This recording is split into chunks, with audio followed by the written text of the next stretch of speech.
Hello बच्चों, welcome to this amazing platform of Physics Wala. This is Nancy Della and today we will discuss the second lecture of human health and disease. तो last lecture के अंदर हमने पढ़ा था कि immunity हम किसको बोलते हैं, इम्यूनोलॉजी हम किसको बोलते हैं, और दो टाइप की आपने इम्यूनिटी पढ़ी थी, इनेट और एक्वायर्ड इम्यूनिटी के बीच में डिफरेंस क्या होता है। और हमने इनेट इम्यूनिटी को बहुत डिटेल में डिस्कस किया था, जिसके अंदर हमने चार टाइप के बैरियर पढ़े थे, physical barrier, physiological barrier, cytokine barrier and cellular barrier, और हमने पढ़ा था ब्लड कॉम्प्लीमेंट सिस्टम को बहुत डिटेल के अंदर। ठीक है, अगर मैं बैरियर्स की बात करूं तो जो फिजिकल बैरियर और फिजियोलॉजिकल बैरियर के आपको एग्जांपल्स आने चाहिए, साइटोकाइन बैरियर और सेलुलर बैरियर के आपको एग्जांपल्स आने चाहिए। और जो फिजिकल बैरियर और फिजियोलॉजिकल बैरियर आपको प्रोवाइड करते हैं फर्स्ट लाइन ऑफ डिफेंस। ठीक है, फिजिकल और फिजियोलॉजिकल बैरियर तो आपको first line of defence provide करते हैं। आपके ऑप्शन के अंदर साइकोलॉजिकल बैरियर्स भी मिलेगा, लेकिन जो साइकोलॉजिकल बैरियर है ये आपको कोई भी इम्यूनिटी प्रोवाइड नहीं करता। ठीक है, ये तो हिंड्रेंस प्रोवाइड करता है। अगर आप ये सोच रहे हैं कि बहुत अच्छे से प्रिपेयर करना है आपने, ठीक है, और आपने अपना टारगेट सेट किया हुआ है, लेकिन बीच में कोई भी हर्डल्स आ जाती है और फिर आप क्वेश्चनिंग करना शुरू करते हैं अपने आप से कि क्या मैं ये कर पाऊंगा, मेरे तो इतने टेस्ट में नंबर कम आ गए, क्या मैं ये कर पाऊंगा। तो ये सारे के सारे साइकोलॉजिकल बैरियर्स होते हैं। ठीक है, तो कोई भी साइकोलॉजिकल बैरियर आपके टारगेट के बीच के अंदर नहीं आना चाहिए, ये बात आपको ध्यान में रखनी है। तो अगर मैं बात करूं कि साइटोकाइन और सेलुलर बैरियर, तो साइटोकाइन और जो सेलुलर बैरियर होते हैं ये आपको second line of defence provide करते हैं। जो थर्ड लाइन ऑफ डिफेंस है ये हमें प्रोवाइड करती है एक्वायर्ड इम्यूनिटी। ऑलराइट, एग्जांपल बहुत अच्छे से याद करना है कि अगर मैं सेलुलर बैरियर की बात करूं तो यानी कि नेचुरल किलर सेल्स के बारे में हमने पढ़ा था, मोनोसाइट्स के बारे में हमने पढ़ा था, मैक्रोफेजेस के बारे में हमने पढ़ा था, और नेचुरल किलर सेल्स के बारे में हमने पढ़ा था, न्यूट्रोफिल जिसको आप पीएमएनएल भी बोलते हैं। ऑलराइट, मोनोसाइट, मैक्रोफेजेस ये सारे के सारे फेगोसाइटिक सेल्स थे, लेकिन जो नेचुरल किलर सेल्स थे ये फेगोसाइटिक सेल्स नहीं थे, ये परफोरिन्स से। ठीक है, जो प्रोटीन्स होती थी जिसकी वजह से जो इन्फेक्टेड सेल है उसके जो मेम्ब्रेन के ऊपर पोर्स बन जाते थे, जिसकी वजह से वाटर इनटेक करता था, सेल का जो साइज है वो बढ़ता था और सेल बर्स्ट होती थी। इसी तरीके से हमें इम्यूनिटी मिलती थी। और हमने पढ़ा था किसके बारे में, साइटोकाइन्स बैरियर के बारे में। ठीक है, साइटो का मतलब सेल और काइन का मतलब होता है सिग्नल्स। जैसे कि हमने बहुत कॉमन एग्जांपल पढ़ा था इंटरफेरोन्स का। ठीक है, interferons alpha, interferons beta, interferons gamma. तो अल्फा कौन प्रोड्यूस करता है, ल्यूकोसाइट, बीटा फाइब्रोब्लास्ट सेल्स, और गामा नेचुरल एनके सेल्स। ठीक है, तो ये आपने ध्यान में रखना है। और इंटरफेरोन्स कौन प्रोड्यूस करता है, नॉन इन्फेक्टेड सेल्स। इंटरफेरोन्स क्या है, प्रोटीन्स है। ठीक है, तो इंटरफेरोन्स हैं वो प्रोटीन्स होते हैं जो कि non infected cell produce infected cell, virus infected cell produce करती है, आपने ध्यान में रखना है। Virus infected cell interferons produce करती है, और ये जो इंटरफेरोन्स हैं ये जाते हैं नॉन इन्फेक्टेड सेल के पास और कहेंगे मैं तो इन्फेक्ट हो गया, तो आप अपने आप को बचा लो। ठीक है, तो वो अपने आप को कैसे बचाएगी, तो जैसे ही इंटरफेरोन संदेशा लेके जाएंगे नॉन इन्फेक्टेड सेल के पास, तो नॉन इन्फेक्टेड सेल्स उसका जब जो इन्फेक्टेड सेल का जो डीएनए है या फिर जेनेटिक मटेरियल है, नॉन इन्फेक्टेड जो भी जेनेटिक मटेरियल है उसकी सेल के साथ अटैच होगा, मल्टीप्लाई किया तो दूसरी सेल को भी इन्फेक्ट करेगा। लेकिन हमें ट्रांसलेशन ही रोक देते हैं। हम क्या रोक देते हैं, ट्रांसलेशन ही रोक देते हैं, हम प्रोटीन ही नहीं बनने देते। अगर प्रोटीन नहीं बनेगा तो इसका मतलब जीन एक्सप्रेस नहीं करेगा और आगे इन्फेक्शन नहीं फैलेगा। तो क्वेश्चन यही पूछा जाता है कि जो इंटरफेरोन्स है वो इन्फेक्टेड सेल प्रोड्यूस करती है, नॉन इन्फेक्टेड सेल, तो ये एक वायरस इन्फेक्टेड सेल प्रोड्यूस करती है। ऑलराइट, और ये बचाता है किसको, नॉन इन्फेक्टेड सेल को फर्दर इन्फेक्शन से। ऑलराइट, तो ये सारी की सारी कहानी हमने पढ़ी थी, और हमने ब्लड कॉम्प्लीमेंट सिस्टम के बारे में पढ़ा था कि ऐसे 30 टाइप्स की इनएक्टिव प्लाज्मा प्रोटीन्स होती हैं जो इनएक्टिव स्टेज के अंदर पड़ी रहती हैं।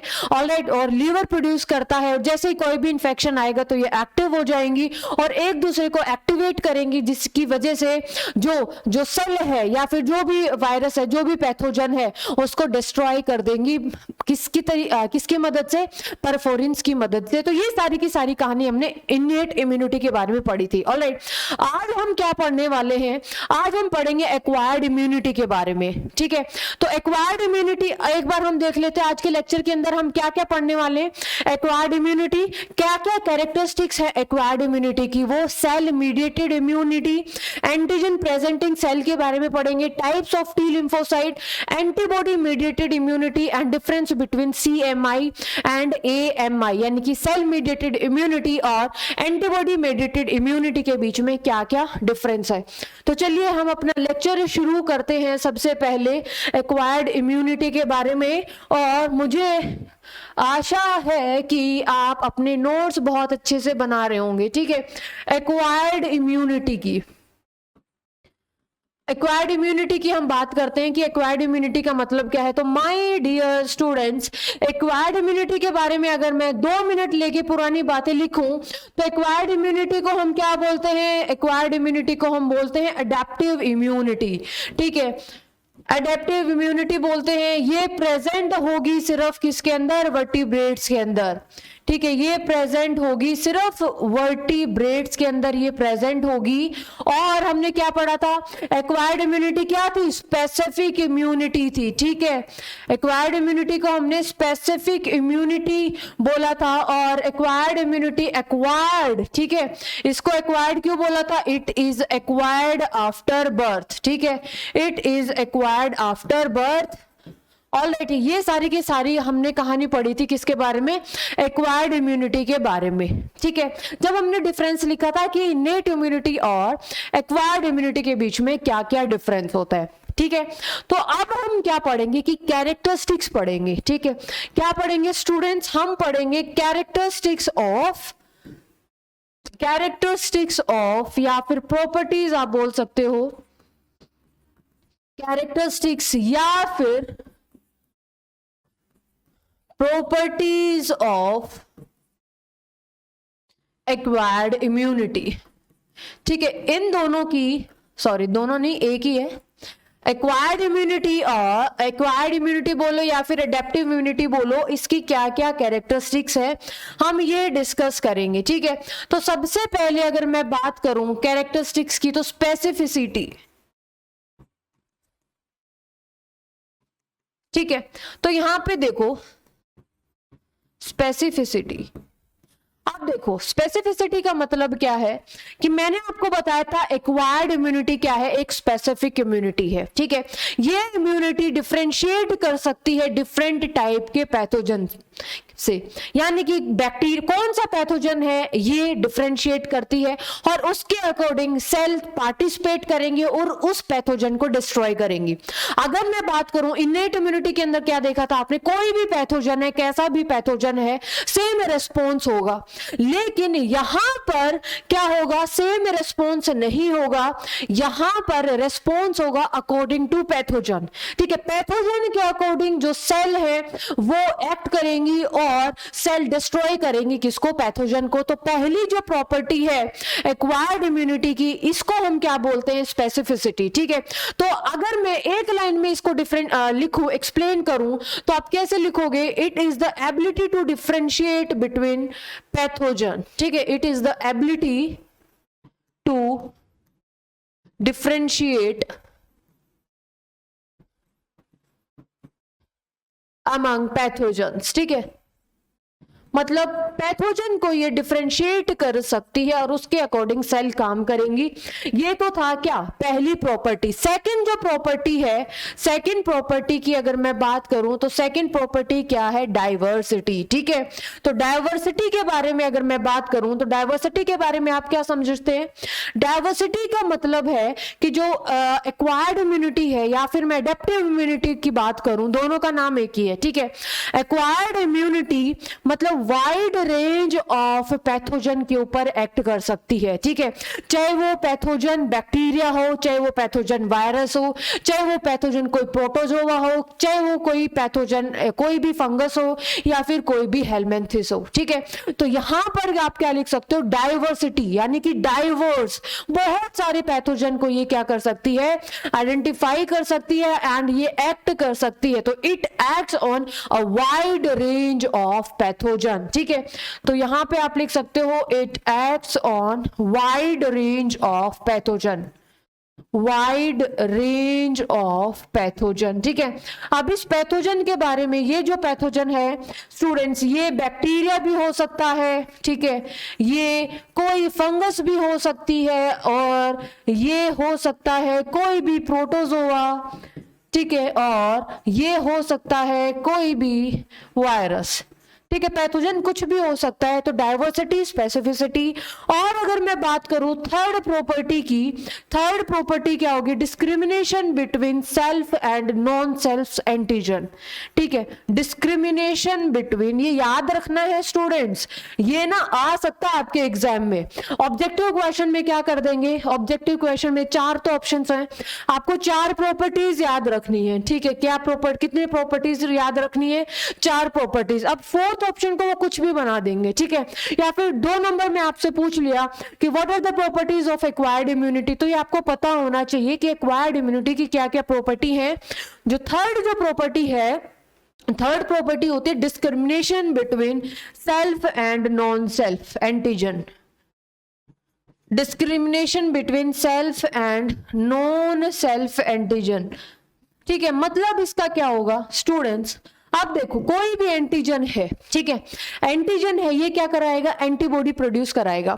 एंटीजन का मतलब आप अभी तक क्या समझ सकते हैं? अभी के लिए आप इतना समझो, एंटी का मतलब है एंटी से आया, एंटी कहां से आया? एंटीबॉडीज से, और जन का मतलब क्या है? फॉर्मेशन। यानी कि ये जो पार्टिकल है, ये जो एंटीजन है, ये एंटीबॉडी प्रोड्यूस करा सकता है। ठीक है, अब ये जो एंटीबॉडीज है, ये पैथोजन को किल करेंगी, है ना।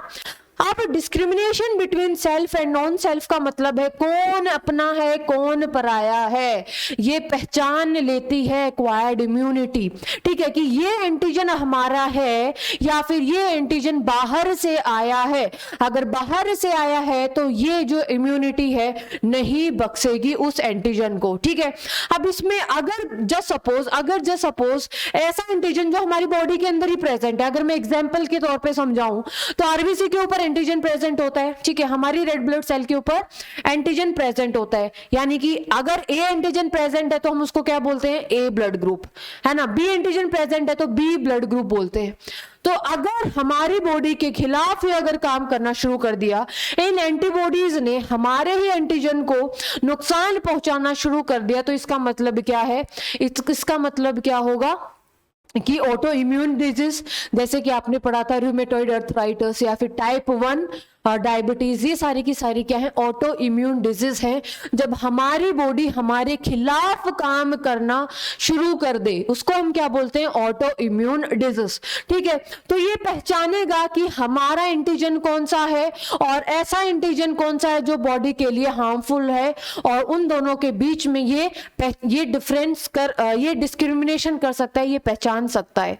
फोर्थ जो प्रॉपर्टी है स्टूडेंट्स, फोर्थ जो प्रॉपर्टी है उसको हम बोलते हैं मेमोरी। ठीक है, ये मैंने डिफरेंस में भी लिखवाया था, मेमोरी। ठीक है, यानी कि याददाश्त। अगर जस्ट सपोज आपकी बॉडी की, जस्ट सपोज चिकन पॉक्स हुआ है किसी को, ठीक है, बचपन में किसी को चिकन पॉक्स हो गया है, यानी कि चिकन पॉक्स एक वायरल डिजीज है जो कि एक वर्सिला वायरस कॉज करता है। ठीक है, तो स्टार्टिंग के अंदर सिम्टम्स आए, ट्रीटमेंट हुआ, ठीक है, और जो पेशेंट है वो ठीक हो गया है। लेकिन आपने ये सुना है कि एक बार जब चिकन पॉक्स हो जाता है तो दोबारा नहीं होता। ठीक है, क्यों नहीं होता?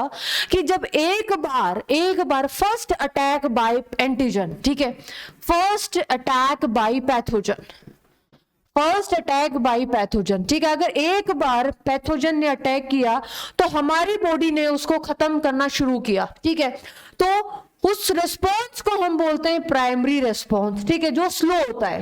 ठीक है, यानी कि स्ट्रेटेजी बनाएगी हमारी बॉडी और उसको किल करेगी। लेकिन सेकंड एंड सब्सिक्वेंट अटैक, ठीक है, सेकंड एंड सब्सिक्वेंट अटैक, यानी कि सेकंड, थर्ड, फोर्थ जो अटैक होंगे, आगे वाले जो अटैक होंगे, अब जो सेल को एक यादाश्त हो गई है, यानी कि मेमोरी, यानी कि उन्होंने मेमोराइज कर लिया, अगर ये वायरस बॉडी के अंदर आया तो मुझे कोई भी प्लानिंग, कोई भी प्लॉटिंग करने की जरूरत नहीं है, कोई भी स्ट्रेटेजी बना के मैं टाइम वेस्ट नहीं करने दूंगा। जैसे ही पैथोजन आया हमारी बॉडी के अंदर मेमोरी सेल्स थी, यानी कि मेमोरी बी सेल्स हो सकती है, मेमोरी टी टी सेल्स हो सकती हैं और डायरेक्ट पैथोजन को अटैक कर देंगी, सिम्टम्स आने से पहले वो पैथोजन मार गिराया जाएगा। ठीक है, तो जो सेकंड जो अटैक होता है इसको हम क्या बोलेंगे स्टूडेंट्स, ठीक है, जो हमारी बॉडी रेस्पॉन्ड करेगी, रेस्पॉन्स हमारा जो इम्यून सिस्टम देगा इसको हम बोलेंगे सेकेंडरी रेस्पॉन्स। इसको हम क्या बोलेंगे, सेकेंडरी रेस्पॉन्स। और ये जो सेकेंडरी रेस्पॉन्स है ये फास्टर होता है, ठीक है, हम डिटेल में भी पढ़ेंगे, और ये मोर पावरफुल होता है। ठीक है, मोर पावरफुल होता है। तो 4 टाइप की आपने कैरेक्टरिस्टिक्स पढ़ी। 4 टाइप की कैरेक्टरिस्टिक्स कौन कौन सी थी स्टूडेंट्स, एक बार हम देख लेते हैं कि क्वेश्चन आता है। ठीक है, क्वेश्चन आता है कि जो पहली जो प्रॉपर्टी है वो है स्पेसिफिसिटी, सेकेंड जो प्रॉपर्टी है उसको हम बोलते हैं डाइवर्सिटी, थर्ड जो प्रॉपर्टी है इसको हम बोलते हैं discrimination between self and non self, और जो फोर्थ जो प्रॉपर्टी है इसको हम बोलते हैं मेमोरी। ठीक है, तो यानी कि स्टूडेंट्स ये 4 चीजें आपको पता होनी चाहिए कि एक्वायर्ड इम्यूनिटी इनेट इम्यूनिटी से किस तरीके से अलग है। तो acquired immunity innate immunity inborn immunity से किस तरीके से अलग है, तो ये 4 प्रॉपर्टी होती है, स्पेसिफिसिटी, ठीक है, दूसरा डाइवर्सिटी, तीसरा discrimination between self and non self, and the fourth one is memory. ठीक है, तो ये 4 प्रॉपर्टीज आपको ध्यान में रखनी है। ठीक है, तो चलिए अब हम शुरू करते हैं, पहला टॉपिक हो गया हमारा, अब हम शुरू करते हैं दूसरा टॉपिक, और ये क्या होगा, कंपोनेंट्स ऑफ एक्वायर्ड इम्यूनिटी। ठीक है, components of acquired immunity. Innate immunity के कंपोनेंट्स याद हैं या फिर किताब ही नहीं खोल के देखी, नोट्स ही नहीं खोल के देखे? ठीक है, बताओ कमेंट बॉक्स में आंसर करना कि इनेट इम्यूनिटी के क्या क्या कंपोनेंट्स है। अगर मैं बात करूं कि एक्वायर्ड इम्यूनिटी के क्या क्या कंपोनेंट्स है, तो सबसे पहला जो कंपोनेंट होगा उसको बोलेंगे बच्चे सेल मीडिएटेड इम्यूनिटी। ठीक है, हम पढ़ेंगे सेल मीडिएटेड इम्यूनिटी, और दूसरा हम पढ़ेंगे एंटीबॉडी मीडिएटेड इम्यूनिटी। ठीक है, एंटीबॉडी मीडिएटेड इम्यूनिटी। अब देखो एक बात ध्यान से सुनना, वैसे तो हम जितने भी जो प्राइमरी लिम्फोइड ऑर्गन्स है, सेकेंडरी लिम्फोइड ऑर्गन्स हैं, ये इम्यूनिटी को खत्म करके पढ़ेंगे। ठीक है, आपकी जो एनसीईआरटी के अंदर जो सीक्वेंस है वो थोड़ी आगे पीछे दे रखी है, तो हम पहले इम्यूनिटी के बारे में डिस्कस करेंगे, लिम्फोइड ऑर्गन्स के बारे में डिस्कस करेंगे, फिर हम डिजीज पे चलेंगे। ठीक है, तो यहाँ पे देखो एक सेल मीडिएटेड इम्यूनिटी है, दूसरी होती है एंटीबॉडी मीडिएटेड इम्यूनिटी। अब देखो यहाँ पे ये जो पूरा का पूरा जो कॉन्सेप्ट, ये जो टॉपिक है ना, ये कॉन्सेप्चुअल टॉपिक। ठीक है, ऐसा नहीं है कि जैसे मेंस्ट्रुएशन जो साइकिल आपने पढ़ी थी रिप्रोडक्शन के अंदर, वो कॉन्सेप्चुअल था, है ना, पूरा का पूरा कॉन्सेप्चुअल था, और इसी तरीके से आगे कॉन्सेप्चुअल होने वाले हैं। तो आपको घबराना नहीं है कि यार कैसे करेंगे, अब ज़ूलॉजी भी टफ होगी है क्या? जी नहीं, बिल्कुल आसान है। बस यहाँ पर क्लास को अच्छे से सुनिए, अपने नोट्स बनाइए, बस 10 मिनट जाके घर पे रिवाइज कीजिए, चीजें अपने आप क्लियर हो जाएंगी। ठीक है, तो एक बार देखिए सेल मीडिएटेड इम्यूनिटी क्या होती है और एंटीबॉडी मीडिएटेड इम्यूनिटी क्या होती है। तो यहाँ पर अगर मैं लिखवा दूं, वैसे तो डिटेल में करेंगे हम, जो सेल मीडिएटेड इम्यूनिटी और एंटीबॉडी मीडिएटेड इम्यूनिटी का दूसरा नाम है वो क्या है, अभी देखते हैं। देखो हमारी बॉडी के अंदर बी लिम्फोसाइट्स होती हैं, टी लिम्फोसाइट्स होती हैं। ठीक है, जो कोई भी टाइप की सेल है, चाहे वो WBC है, RBC है, प्लेटलेट्स है, ये सब कहाँ पर बनते हैं? ये बनते हैं बोन मैरो के अंदर। ठीक है, अगर मैं बी लिम्फोसाइट की बात करूं, सब हम डिटेल में पढ़ेंगे, लेकिन अभी के लिए सुन लो, बी लिम्फोसाइट है वो बनेगी कहाँ पर? बोन मैरो के अंदर। टी लिम्फोसाइट बनेगी कहाँ पर? बोन मैरो के अंदर। बी लिम्फोसाइट मैच्योर कहाँ पर होगी? मैच्योर होगी बोन मैरो के अंदर ही। टी लिम्फोसाइट बनी कहां पर है? बोन मैरो के अंदर। मैच्योर कहां पर होंगी? थाइमस। मैच्योर कहां पर होंगी? थाइमस के अंदर। ठीक है, तो एक बात यहां पे ध्यान में रखना यानी कि दोनों ही लिम्फोसाइट, चाहे वो बी लिम्फोसाइट्स हैं और टी लिम्फोसाइट्स हैं, बी लिम्फोसाइट टी लिम्फोसाइट हमें इम्यूनिटी प्रोवाइड कर रही है, लेकिन इन दोनों के काम करने का तरीका अलग है। ठीक है, प्रोटेक्शन तो हमें मिल रही है, लेकिन इनके काम करने का तरीका क्या है, अलग है। वही हम यहाँ पे देखने वाले हैं। तो सबसे पहले अगर मैं बात करूं टी लिम्फोसाइट्स की, ठीक है, क्योंकि जो सेल मीडिएटेड इम्यूनिटी है it is provided bye T lymphocytes. ठीक है, ये जो सेल मीडिएटेड इम्यूनिटी है ये टी लिम्फोसाइट्स प्रोवाइड करती है, और जो एंटी मीडिएटेड इम्यूनिटी है it is provided by B lymphocyte. ठीक है, इसको कौन प्रोवाइड करता है, इसको बी लिम्फोसाइट प्रोवाइड करते हैं। ठीक है, बी लिम्फोसाइट प्रोवाइड करता है। इतनी बात समझ में आई। अगर मैं बात करूं यहां पर टी लिम्फोसाइट्स की, ठीक है, यहां पर अगर मैं बात करूं टी लिम्फोसाइट, जो टी लिम्फोसाइट है वो हमें किस तरीके से प्रोटेक्शन प्रोवाइड करती है, तो पहले हम ये देखेंगे। ठीक है, तो जो टी लिम्फोसाइट है ना, ये हमें प्रोटेक्शन प्रोवाइड करेगी हर टाइप के पैथोजन से। ठीक है, हर टाइप के पैथोजन से ये हमें प्रोटेक्शन प्रोवाइड करेंगी। तो मैं यहां पे लिख देती हूं provide protection against any kind of pathogen। ठीक है, एनी काइंड ऑफ पैथोजन। तभी तो मैंने क्या बोला आपको कि जो एक्वायर्ड इम्यूनिटी है वो स्पेसिफिक इम्यूनिटी है। ठीक है, पर्टिकुलर पैथोजन के ऊपर ही एक्ट करेगा, लेकिन यहां पर ये क्या कर रही है, हर काइंड के जो पैथोजन है, चाहे पैथोजन में आप समझ ही गए होंगे कि मैं बैक्टीरिया की भी बात कर सकती हूँ, या फिर ये फंगस भी हो सकता है, या फिर ये कोई वायरस भी हो सकता है, या फिर ये कोई हेलमेंथ भी हो सकता है। ठीक है, या फिर ये हमें इम्यूनिटी प्रोवाइड करती है अगर कोई भी नॉर्मल सेल है वो कैंसरस सेल में कन्वर्ट हो गई है, तो ये उसको नहीं छोड़ेंगी टी लिम्फोसाइट। और ऑर्गन ट्रांसप्लांटेशन के अंदर भी किसका रोल है, डायरेक्ट क्वेश्चन आता है। ठीक है, या इन पर तो डायरेक्ट क्वेश्चन आता है, अभी मैं अंडरलाइन कर देती हूं, यहां पर तो डायरेक्ट क्वेश्चन आता है कि जो ऑर्गन ट्रांसप्लांट है और जो कैंसरस सेल है उनके अगेन जो प्रोटेक्शन प्रोवाइड करता है वो है टी लिम्फोसाइट। ठीक है, अब देखो ध्यान से सुनना कि यहाँ पर जो टी लिम्फोसाइट्स है, टी लिम्फोसाइट तो प्रोटेक्शन प्रोवाइड करेंगे हमें चाहे कोई भी टाइप का पैथोजन आ गया। और जो टी लिम्फोसाइट है ये फॉर्म्स इन बोन मैरो, ये बोन मैरो के अंदर बनती हैं and get mature in thymus. ठीक है, और थाइमस के अंदर ये क्या कर जाती हैं बच्चे, मैच्योर हो जाती हैं। और अगर मैं बात करूं यहाँ पे बी लिम्फोसाइट्स की, ठीक है, और अगर मैं बात करूं यहाँ पे बी लिम्फोसाइट्स की, तो my dear students B lymphocytes के बारे में आपको क्या ध्यान में रखना है, इट प्रोवाइड प्रोटेक्शन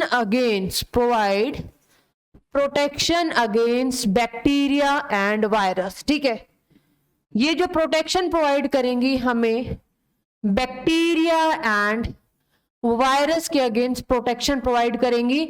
और बी लिम्फोसाइट के बारे में आप क्या बोल सकते हो कि ये जो बी लिम्फोसाइट है ये forms and mature in bone marrow.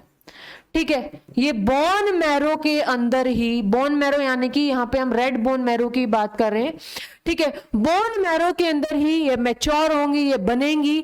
लेकिन अगर मैं टी लिम्फोसाइट की बात करूं तो स्टूडेंट्स जो टी लिम्फोसाइट्स हैं ये आपकी कहां पर बन रही हैं, ये थाइमस के अंदर बन रही हैं आपकी बोन मैरो के अंदर, लेकिन मैच्योर कहां पर हो रही है आपकी थाइमस के अंदर। और ये वाली जो चीज है जो बी लिम्फोसाइट्स हैं ये आपकी बन भी रही है और मैच्योर भी हो रही है बोन मैरो के अंदर। ठीक है, ये सारी की सारी कहानी अभी तक आपने यहाँ पे समझ में आ गई होगी कि एक्वायर्ड इम्यूनिटी के दो कंपोनेंट्स होते हैं। कौन कौन से, एक कंपोनेंट होता है सेल मीडिएटेड इम्यूनिटी, दूसरा जो कंपोनेंट होता है उसको हम बोलते हैं एंटीबॉडी मीडिएटेड इम्यूनिटी। ठीक है, सेल मीडिएटेड इम्यूनिटी प्रोवाइड करती है टी लिम्फोसाइट, किस तरीके से काम करती है ये हम डिटेल में देखेंगे, चिंता ना को, है ना।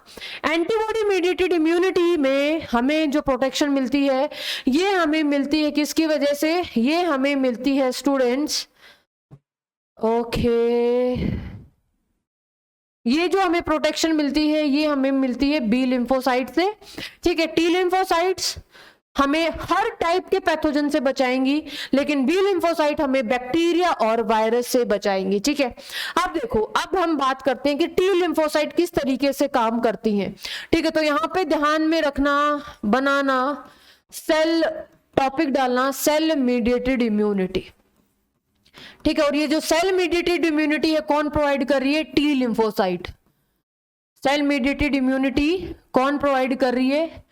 टी लिम्फोसाइट्स, ठीक है। T lymphocyte cell mediated immunity provide कर रही है। अब देखो, एक बात ध्यान से सुनना, जो टी लिम्फोसाइट है ना, प्रोटेक्शन तो प्रोवाइड कर देगी, ठीक है, यानी कि पैथोजन को तो ये नहीं बख्शेगी, लेकिन पता है रास्ते में क्या एक डिफिकल्टी आती है, क्या एक परेशानी आती है?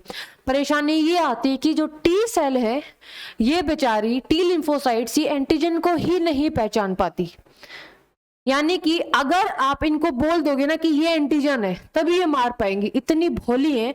बस आप मुझे बता दो कि ये रहा एंटीजन, अब एंटीजन बता दिया ना आपने, अब मैं नहीं बख्शूंगी, ठीक है।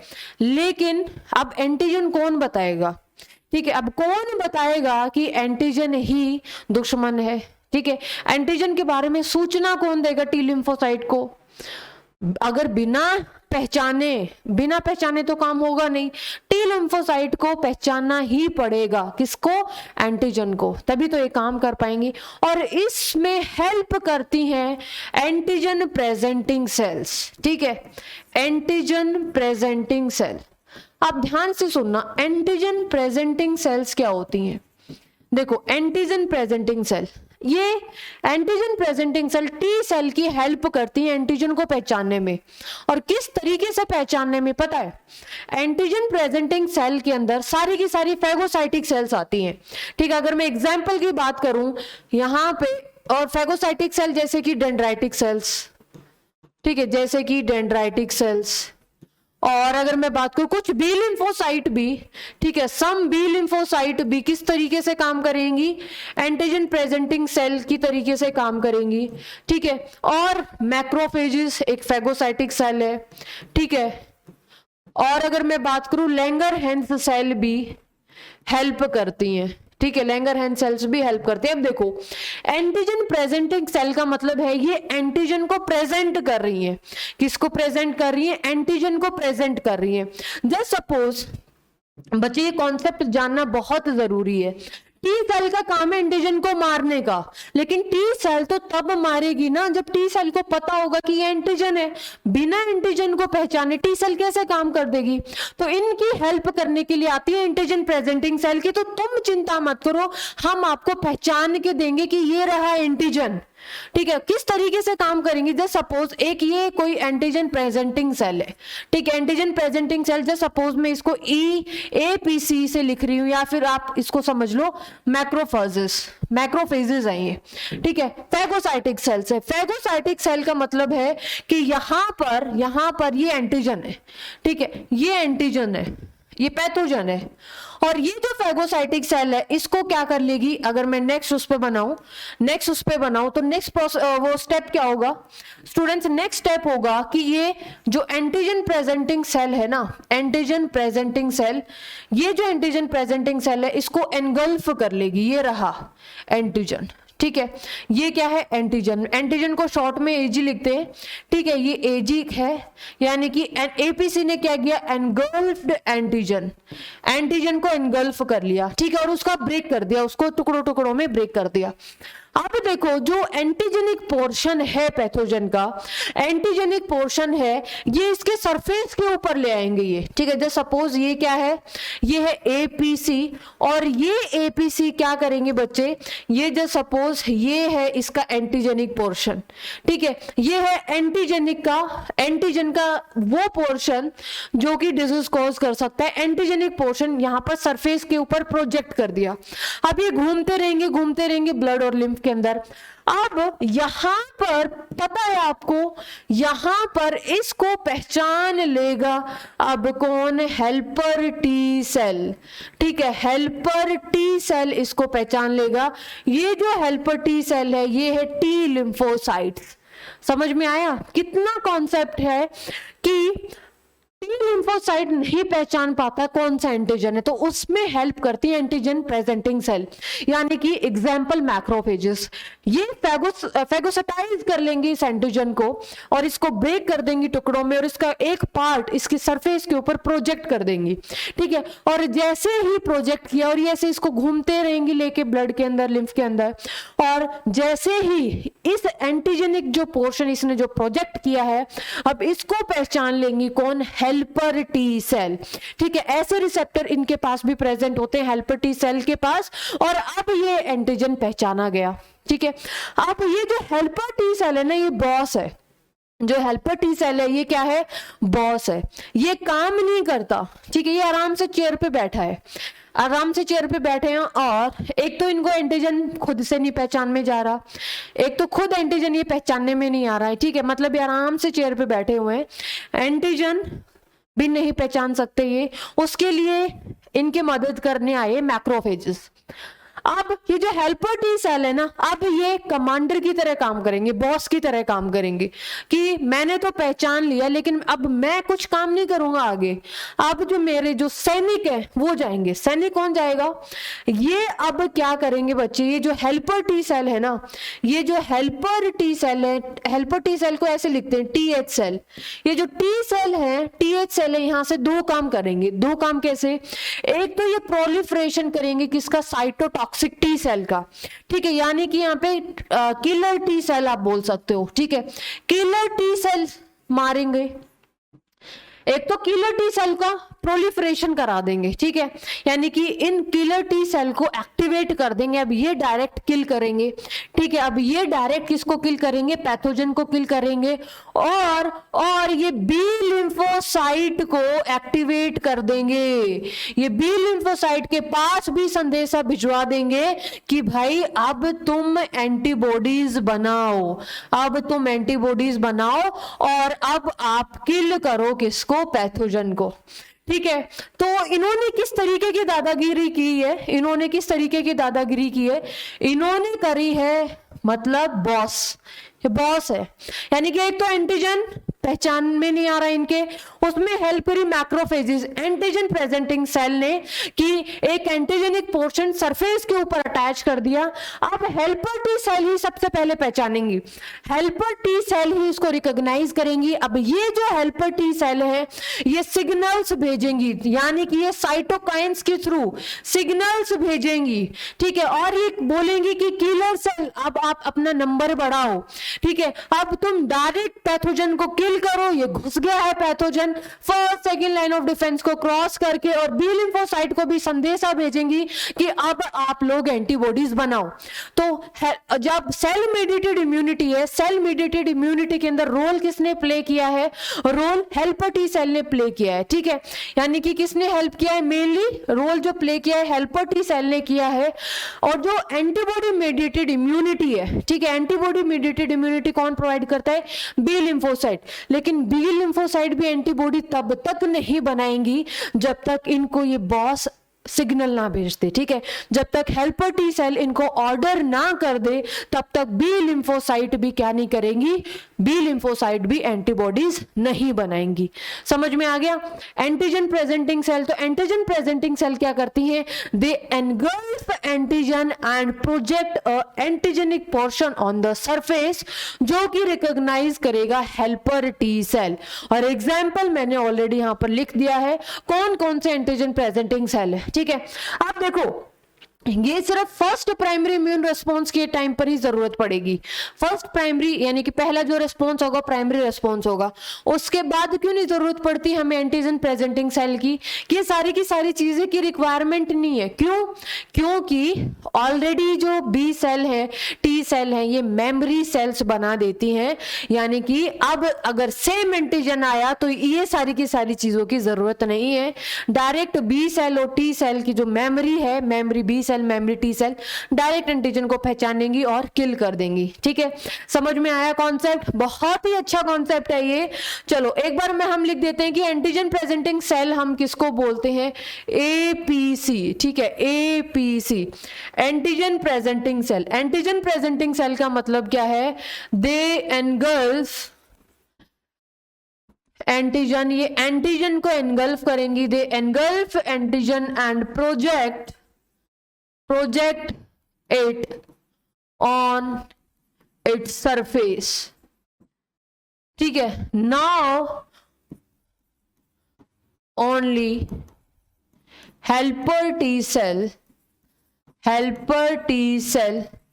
recognize the pathogen। अब पैथोजन को ये रिकॉग्नाइज कर लेंगे। ठीक है, अब ये पैथोजन को क्या कर लेंगे, रिकॉग्नाइज कर लेंगे। ठीक है, अब मेरी बात ध्यान से सुनना, ये हो गया। और इसके एग्जाम्पल मैंने आपको लिखवाई दिए हैं। और only role in primary immune system, only role in primary immune response. ठीक है, जब प्राइमरी इम्यून रिस्पॉन्स आएगा तभी इसकी जरूरत पड़ेगी, उसके बाद इसकी जरूरत सेकेंडरी इम्यून रिस्पॉन्स के अंदर जरूरत नहीं है। ठीक है, तो ये सारी की सारी कहानी थी,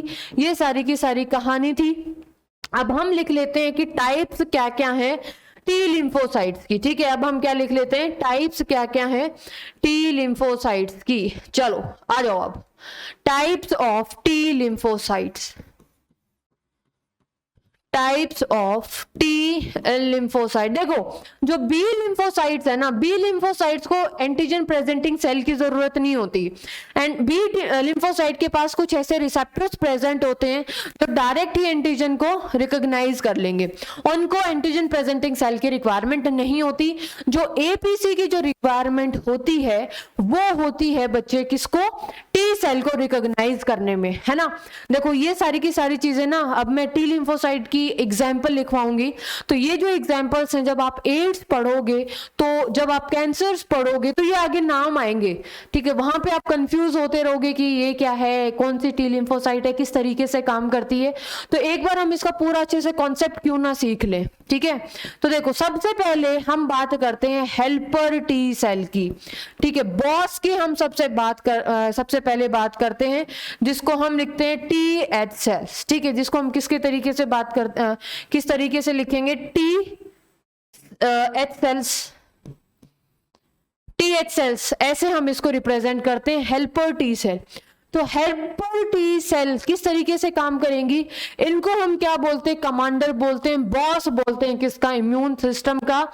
ठीक है, और ये क्या करेंगी बच्चे, ये क्या करेंगी, ये करेंगे, it gives signals to cytotoxic T cell. Cytotoxic T cells को बच्चे हम किलर टी सेल भी बोल सकते हैं। ठीक है, टीसी सेल भी बोल सकते हैं, टू इंड्यूस प्रोलिफरेशन। ठीक है, यानी कि ये उनका नंबर बढ़वा देंगी, proliferation, and also give signals to B lymphocyte. B lymphocyte को भी ये संदेशा भेजेंगी, and send signals to B lymphocyte to form antibodies. ठीक है, टू फॉर्म एंटीबॉडीज। ये बी लिम्फोसाइट को भी क्या भेजेंगी बच्चे, संदेशा भेजेंगी कि अब आप एंटीबॉडीज बनाना शुरू कर दो। ठीक है बच्चे, जब एड्स हम पढ़ेंगे ना, तो हम एड्स में आप देखोगे कि जो एड्स का जो वायरस है, दैट इज HIV वायरस, वो सबसे पहले किसको इफेक्ट करता है, हेल्पर टी सेल को इफेक्ट करेगा। अगर हेल्पर टी सेल को इफेक्ट किया है, तो ध्यान से सुनना, अगर हेल्पर टी सेल को इफेक्ट किया है, तो ये हेल्पर टी सेल अब आगे सिग्नल ही नहीं भेज पाएंगे, किसको, साइटोटॉक्सिक टी सेल को, किलर टी सेल को, कि अब पैथोजन को मारो। ठीक है, अगर ये एक्टिवेट नहीं कर पाएंगे, बी लिम्फोसाइट को भी सिग्नल नहीं मिलेगा कि हमें एंटीबॉडीज प्रोड्यूस करनी है। ये दोनों तब तक काम नहीं करेंगी, तब तक इनको सिग्नल नहीं मिलेगा। ठीक है, इनको सिग्नल नहीं मिलेगा। तो जब एड्स का वायरस अटैक करता है, तो सबसे पहले हेल्पर टी सेल को अटैक करता है, तभी एड्स के केस के अंदर इम्यून सिस्टम एकदम ब्लॉक हो जाता है, खत्म हो जाता है। समझ में आया, हम डिटेल के अंदर इस चीज को पढ़ेंगे। तो ये सारी की सारी चीजें हैं, हेल्पर टी सेल और टी एच सेल। और इट इज, यहां पे आप लिख भी सकते हो, it is affected by HIV virus. TH cells are affected by HIV virus. ठीक है, अब देखो जो ऑर्गन जब ट्रांसप्लांट होता है, यानी कि किसी भी दूसरे पर्सन का जब कोई ऑर्गन ट्रांसप्लांट करते हैं, तो उस टाइम पे जो ऑर्गन हमारे लिए सूट करेगा या नहीं करेगा, तो ये जो रिएक्शन है, ऑर्गन ट्रांसप्लांट रिएक्शन, ठीक है, यही स्टार्ट करेगा। It starts organ rejection reaction, कि अब हमें ये सूट नहीं कर रहा है, अदरवाइज सारे के सारे ऑर्गन फेल हो जाएंगे, इसी को ये स्टार्ट करेगा। ध्यान रखना बच्चे, हेल्पर जो टी सेल है ये बॉस की तरह काम करती हैं, ये कोई भी लड़ाई वड़ाई नहीं करेंगी, ये सिर्फ संदेशा भेजेंगी, लड़ाई करने का काम आगे वाली सेल का है। ठीक है, तो यहाँ पे सिर्फ रिएक्शन को ये शुरू करते हैं, ऐसा नहीं है कि जो सेल जो हार्म कर रही है उनको यहाँ पे नष्ट कर देंगे, जी नहीं। ठीक है, तो पहली सेल हो गई कौन सी, हेल्पर टी सेल। दूसरी जो सेल है बच्चे वो हम पढ़ते हैं, और जो दूसरी सेल है बच्चे वो हो गई आपकी साइटोटॉक्सिक टी सेल। ठीक है, यहां पर हम लिखेंगे साइटोटॉक्सिक, जो सेल के लिए टॉक्सिक है, साइटोटॉक्सिक टी सेल हम इसको लिखते हैं। ठीक है, साइटोटॉक्सिक टी सेल है, ये क्या बनाएगी, ये अपने जैसे क्लोन बनाएगी। ठीक है, अपनी जैसी सेल बनाएगी पैथोजन को मारने के लिए। अब साइटोटॉक्सिक टी सेल है, ये कब मारेगी, तब इसको सिग्नल मिलेगा, कौन सिग्नल देगा, हेल्पर टी सेल। ठीक है, तो इट फॉर्म्स क्लोन मतलब अपने जैसे नंबर बनाएगी, आफ्टर गेटिंग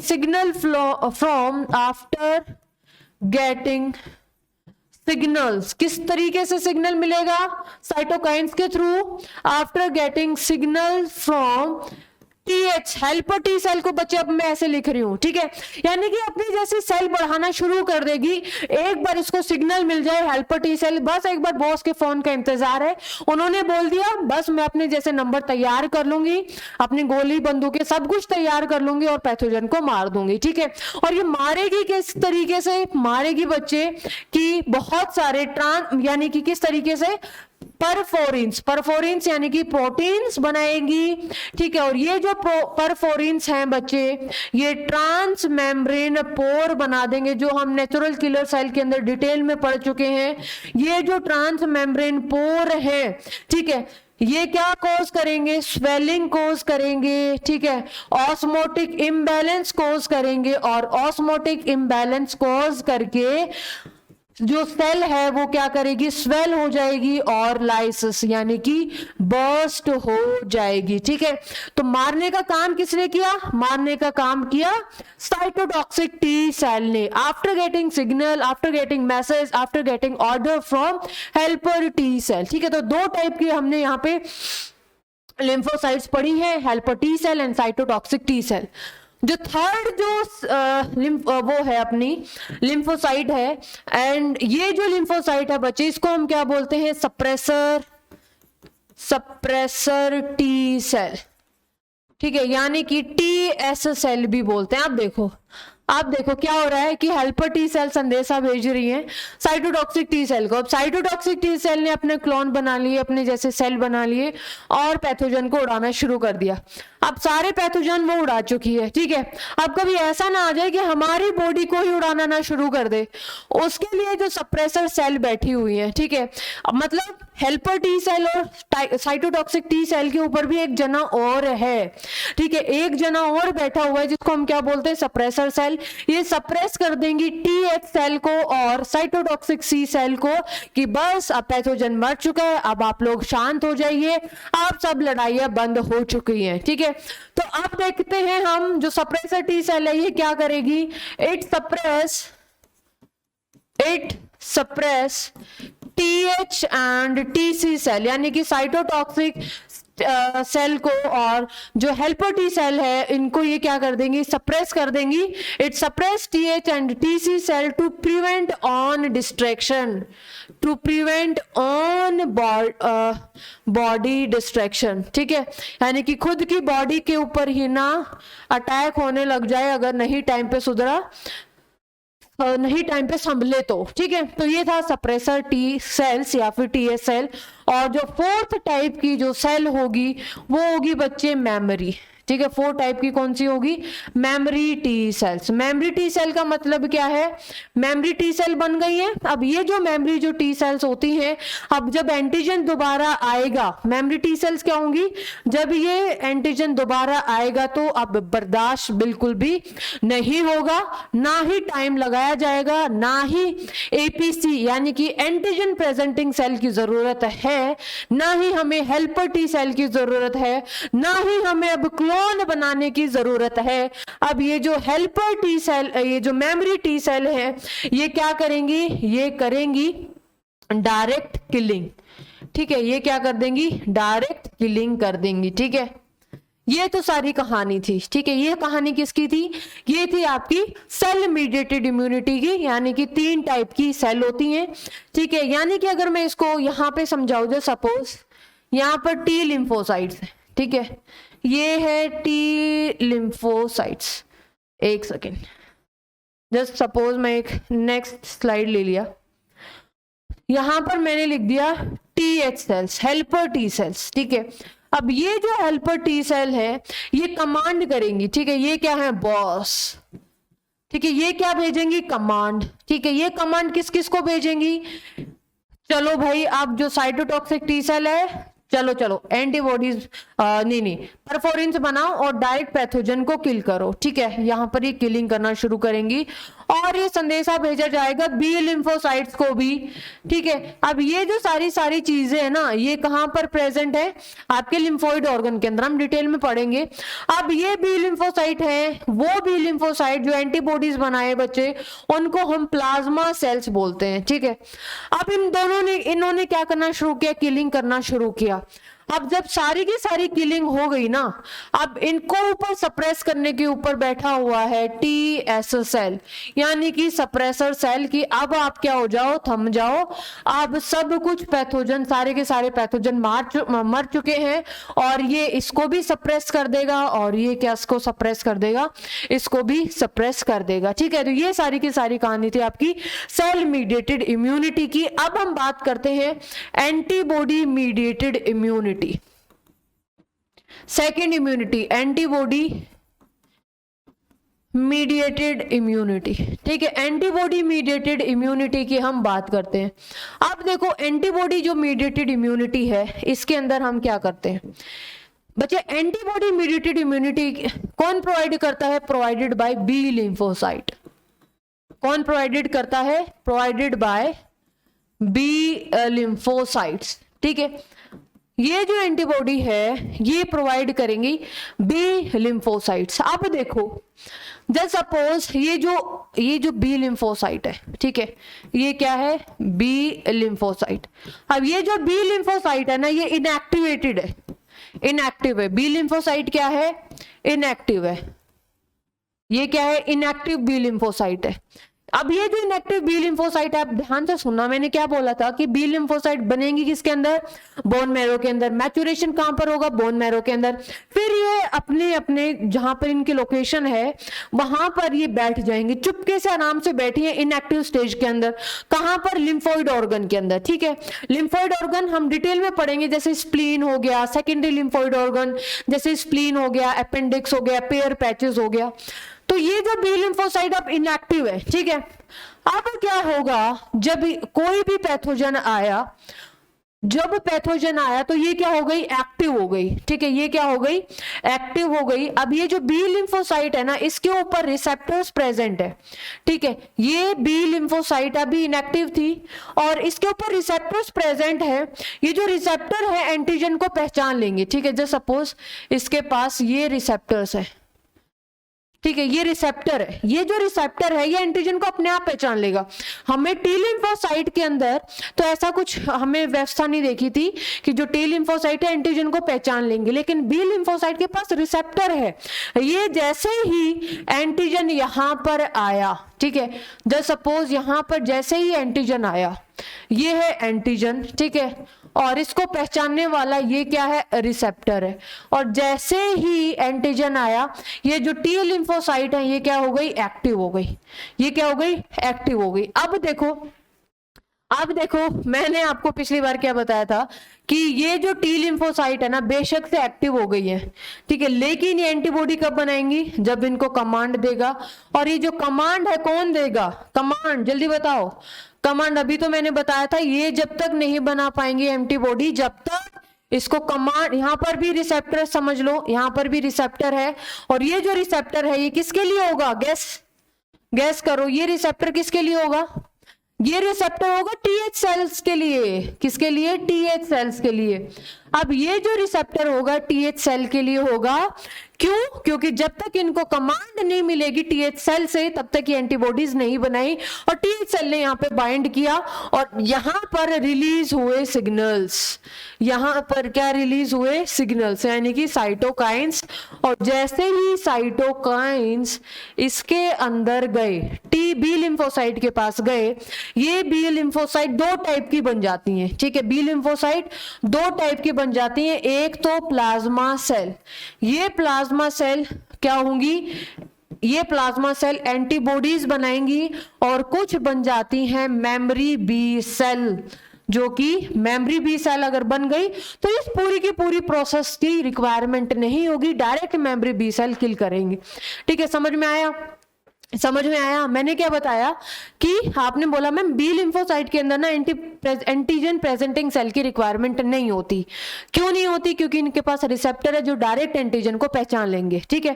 तभी तो मैंने बताया था कि जो कुछ बी लिम्फोसाइट भी किस तरीके से काम करती हैं, ये एंटीजन प्रेजेंटिंग सेल के तरीके से काम करती हैं। तो जिस तरीके से एंटीजन और इस पे बाइंड किया तो ये एक्टिव हो गई, और ये तब तक नहीं बनाएंगे एंटीबॉडी जब तक जो बॉस इनको कमांड नहीं दे देगा। जो बॉस कौन होगा? Helper T cell. जैसे ही हेल्पर टी सेल बाइंड किया, साइटोकाइंस बने, ये साइटोकाइंस बी सेल के पास जाएंगे। अब ये जो बी सेल है ये दो पार्ट के अंदर डिवाइड हो जाएगी, एक तो प्लाज्मा सेल जो कि एंटीबॉडीज बनाएंगी, और एक दूसरी मेमोरी बी सेल, कि जब दोबारा सेम एंटीजन आए तो हमें ऊपर वाली प्रोसेस की रिक्वायरमेंट ना हो, ऑलरेडी हमारे पास स्ट्रेटेजी तैयार है और हम अब पैथोजन को नहीं छोड़ेंगे।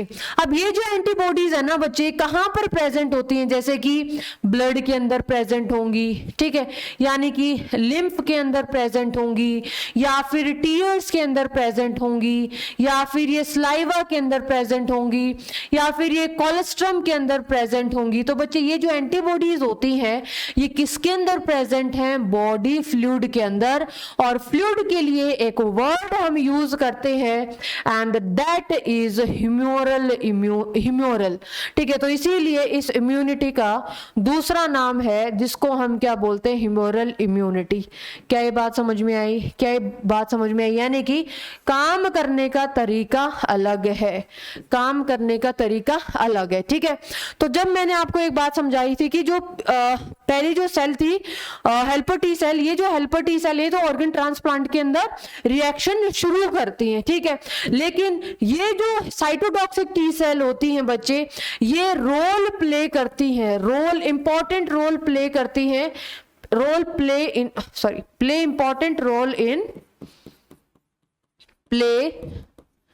Important role in organ transplant, ठीक है। ऑर्गन ट्रांसप्लांट के अंदर यही इंपॉर्टेंट रोल करेंगी, क्योंकि यही तो मारने वाली हैं। हेल्पर टी सेल तो ऑर्डर देने वाली है, ठीक है, और कैंसरस सेल्स का खात्मा भी यही करेंगी, ठीक है, कैंसरस सेल को डिस्ट्रॉय भी यही करेंगी। तो अगर आपसे क्वेश्चन आता है कि जो प्रोटेक्शन हमें मिलती है कैंसर से, प्रोटेक्शन हमें मिलती है ऑर्गन ट्रांसप्लांट यानी कि ग्राफ्ट रिजेक्शन से, वो हमें किससे मिलती है? सेल मीडिएटेड इम्यूनिटी यानी कि टी लिम्फोसाइट से, ठीक है। ऑलराइट, तो ये पूरी की पूरी कहानी हम पढ़ चुके हैं बच्चे। हमने ये बहुत अच्छे से पढ़ लिया है कि ह्यूमोरल इम्यूनिटी इसलिए बोलते हैं क्योंकि जो एंटीबॉडीज प्लाज्मा सेल बनाएंगी ये आपके बॉडी फ्लूइड्स के अंदर ही प्रेजेंट होती हैं। तो अगर मैं आपसे पूछ लूं, अब आपसे पूछ लूं कि राइट द डिफरेंस बिटवीन, अब आप सब पढ़ चुके हो, ठीक है, अब आप सब पढ़ चुके हो सेल मीडिएटेड इम्यूनिटी के बारे में। अगर मैं बात करूं, और मैं बात करूं किसके बारे में, और मैं बात करूं, एक तो हो गया सेल मीडिएटेड इम्यूनिटी, और अगर मैं बात करूं antibody mediated immunity, antibody mediated immunity. देखो बच्चे, जब किसी बच्चे ने पढ़ाई नहीं की हुई है ना, ठीक है, इसको हम ह्यूमरल इम्यूनिटी भी बोलते हैं। जिस बच्चे ने जब पढ़ाई नहीं की हुई है और उसको डिफरेंस याद नहीं आ रहे, है ना, और उसको डिफरेंस याद नहीं आ रहे, तो वो क्या करेगा पता है? सेल मीडिएटेड इम्यूनिटी, इसको हम क्या बोलते हैं? इसको हम बोलते हैं CMI, ठीक है, और इसको हम क्या बोलते हैं? AMI। जब ज्यादा डिफरेंस याद नहीं हो रहे, जब पता चल रहा है कि पढ़ाई नहीं की है, तो ऐसे तरीके से आप, क्योंकि याद तो कुछ आ नहीं रहा है, कुछ ना कुछ तो आपको लिखना है, ठीक है, तो क्योंकि एग्जामिनर तो पॉइंट्स देख के ही नंबर देंगे ना, तो आप क्या करते हो कि सेल मीडिएटेड इम्यूनिटी को हम CMI बोलते हैं, एंटीबॉडी मीडिएटेड इम्यूनिटी को हम AMI बोलते हैं, ठीक है। लेकिन आपने ऐसा नहीं करना है। इसके अंदर कौन कौन सी सेल्स इन्वॉल्व होती हैं बच्चे? इसके अंदर इन्वॉल्व होंगी सेल्स TH सेल्स, ठीक है, इसके अंदर TH सेल्स होंगी, और इसके अंदर TS सेल्स इन्वॉल्व होंगी, और इसके अंदर TC सेल्स इन्वॉल्व होंगी, ठीक है। इसके अंदर जो mainly cone cells important role play करती है? B lymphocytes. बी लिम्फोसाइट के अलावा आप TH सेल्स भी आप लिख सकते हो, क्योंकि TH सेल भी तो संदेशा देंगी बी लिम्फोसाइट को, तभी तो बी लिम्फोसाइट एंटीबॉडी प्रोड्यूस करेंगे, अदरवाइज ऑप्शन में आपको सिर्फ बी लिम्फोसाइट ही मिलता है, ठीक है। इसके अंदर प्ले रोल इन कैंसर, ठीक है, और ये ऑर्गन ट्रांसप्लांट के अंदर भी इंपॉर्टेंट रोल प्ले करती हैं, और ये जो एंटीबॉडी मीडिएटेड इम्यूनिटी है, यहाँ पर कोई भी ये रोल प्ले नहीं करती हैं, ठीक है। सेल मीडिएटेड इम्यूनिटी हमें प्रोटेक्शन प्रोवाइड करेगी ऑल काइंड ऑफ पैथोजन से, एंटी मीडिएटेड इम्यूनिटी हमें प्रोटेक्शन प्रोवाइड करेगी बैक्टीरिया एंड वायरस से। तो और भी आपको दो और डिफरेंस आपको मुझे बताने हैं, 2 more डिफरेंस कमेंट बॉक्स में, ठीक है, कि आप पढ़ाई कर रहे हो या नहीं, तो कमेंट बॉक्स में मुझे ये बताओ। तो ठीक है, तो आज हमने पढ़ाई कर ली, एक बार हम देख लेते हैं क्या हमने सारे के सारे टॉपिक्स क्लियर किए अपने, ठीक है। तो यहाँ पे देखो हमने पढ़ा है एक्वायर्ड इम्यूनिटी के बारे में, कैरेक्टरिस्टिक्स पढ़ ली 4, सेल मीडिएटेड इम्यूनिटी के बारे में पढ़ लिया, टाइप्स ऑफ टी लिम्फोसाइट के बारे में पढ़ लिया, एंटीजन प्रेजेंटिंग सेल के बारे में पढ़ लिया, एंटीबॉडी मीडिएटेड इम्यूनिटी के बारे में पढ़ लिया, और हमने डिफरेंस कर लिए।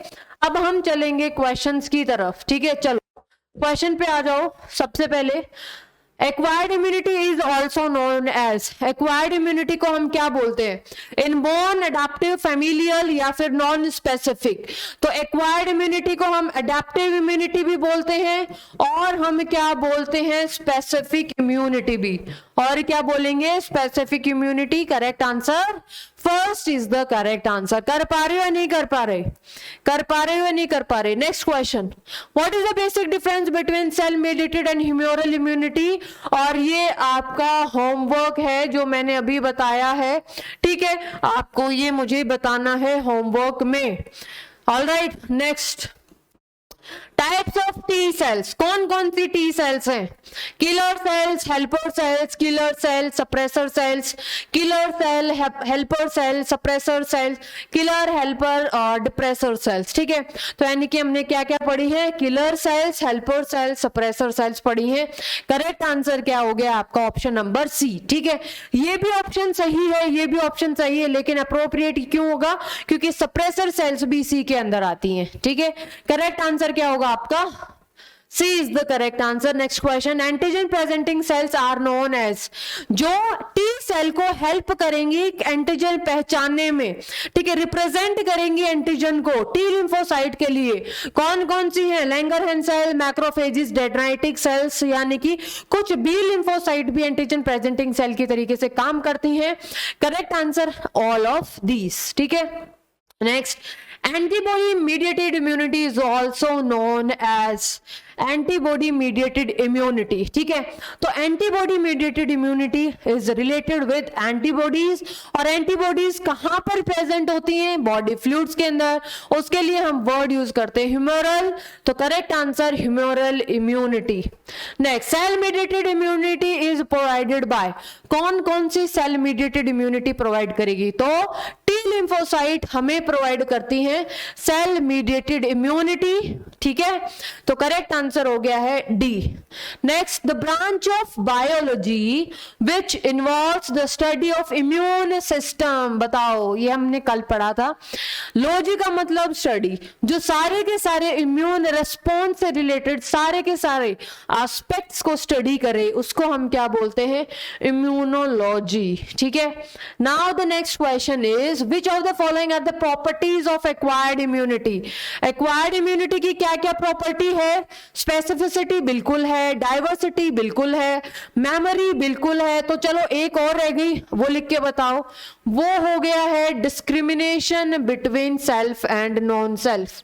Discrimination between self and non self antigen के बारे में डिफरेंशिएट ये कर लेता है, तो करेक्ट आंसर क्या होगा, option number D. Next question, interferons. Interferons कल का क्वेश्चन है ये, बताओ, पढ़ाई की होगी तो याद होगा, टेस्ट हो गया है आपका। यहाँ पे साइटोकाइन बैरियर के अंदर आता है फिजिकल, सेलुलर या फिर फिजियोलॉजिकल बैरियर, बताओ बताओ बताओ। Interferons are cytokine barrier, cytokine के अंदर आते हैं इंटरफेरोन्स। फिजिकल के अंदर क्या क्या आएगा, स्किन, म्यूकस, सेलुलर के अंदर डिफरेंट टाइप्स की WBC, फिजियोलॉजिकल बैरियर के अंदर पीएच, ठीक है। करेक्ट आंसर क्या होगा आपका, साइटोकाइन बैरियर। और ये जो प्रोटीन्स होती हैं, ठीक है, proteins which are produced by virus infected cell, इसको प्रोड्यूस करती है, तो करेक्ट आंसर क्या होगा आपका, option number A. Now the next question is which type of immunity is responsible for graft rejection, बताओ कौन सी इम्यूनिटी है, टी लिम्फोसाइट हेल्प करती हैं इसमें, और जो टी लिम्फोसाइट्स हैं, और ये कौन सी इम्यूनिटी प्रोवाइड करेंगी, सेल मीडिएटेड इम्यूनिटी, ठीक है, तो वो ऑप्शन में नहीं है, तो टी लिम्फोसाइट मीडिएटेड इम्यूनिटी आपका करेक्ट आंसर होगा, option number A is the correct answer. जो एंटीबॉडी मीडिएटेड इम्यूनिटी है वो मेनली कौन प्रोवाइड करता है, बी लिम्फोसाइट प्रोवाइड करती है, ठीक है। तो ये सारे के सारे क्वेश्चन है, आज का लेक्चर बहुत इंपॉर्टेंट है, कॉन्सेप्चुअल है, आपको कुछ भी रटने का नहीं है, बस जाके आपने अभी 15 मिनट 20 मिनट अभी के अभी रिवाइज करना है। कल का काम बिल्कुल प्रोक्रेस्टिनेशन बिल्कुल भी नहीं करना है, ठीक है, यानी कि आज का काम आपने आज ही खत्म करना है, ठीक है। क्वेश्चन प्रैक्टिस कर सकते हो आप कल के लिए, लेकिन जो रिवीजन है वो आपने आज ही करना है, ठीक है। और प्रैक्टिस करते रहिए, हम मिलेंगे अपने नेक्स्ट लेक्चर में, तब तक अपना ध्यान रखिए, पढ़ते रहिए, मुस्कुराते रहिए। Thank you so much, take care.